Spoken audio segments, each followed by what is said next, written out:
एक बार एक पिता और उसके पुत्र जल मार्ग से कहीं यात्रा कर रहे थे और तभी अचानक दोनों रास्ता भटक गए। फिर उनकी नौका भी उन्हें इसी जगह ले गई जहाँ दो टापू आसपास थे और फिर वहाँ पहुंचकर उनकी नौका टूट गई।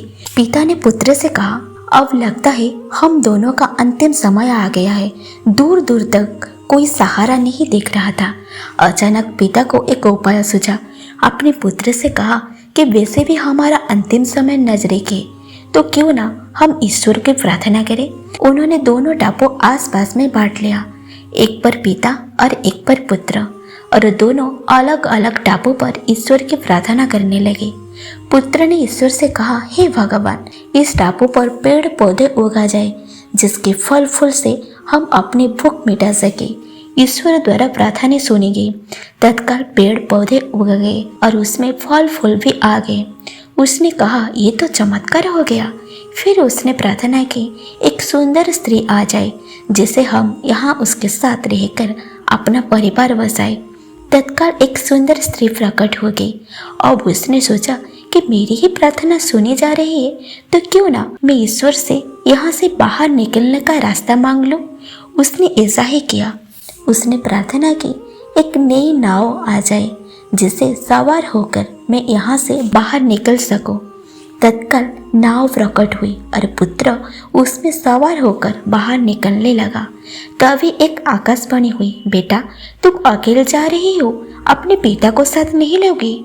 बेटे ने कहा, उन्हें छोड़ो, प्रार्थना तो उन्होंने भी किए थे, लेकिन आपने उनकी एक भी नहीं सुनी। शायद उनका मन पवित्र नहीं है, तो उन्हें उसका फल भोगने दो ना। आकाशवाणी ने कहा, क्या तुम्हें पता है कि तुम्हारे पिता ने क्या प्रार्थना की? बेटा बोला, नहीं।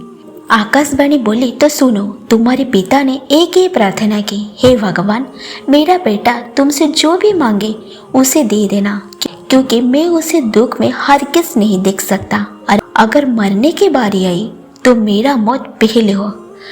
अब जो कुछ तुम्हें मिल रहा है ये तुम्हारे पिता की प्रार्थना का परिणाम है। बेटा बहुत शर्मिंदा हो गया।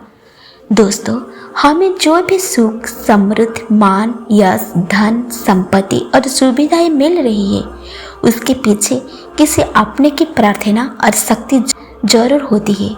लेकिन हम नादान देखकर अपने अभिमान बस इस सब को उपलब्धि जोड़कर भूल करते रहते हैं, और जब ज्ञान होता है तो असलियत का पता लगने पर पाके पछताना पड़ता है। हम चाह कर भी अपने माता पिता का ऋण नहीं चुका सकते। एक पिता ही ऐसा होता है जो अपने बेटे को ऊंचाइयों पर पहुंचना चाहता है, पर बेटे माँ बाप को बोझ समझते हैं। इसलिए आप हमेशा अपने माता पिता के सम्मान करो और उनकी सहायता करो। अगर आप लोगों को ये कहानी पसंद आई तो कमेंट में ये जरूर लिखना और आपका राय कमेंट में बताना। Thank you.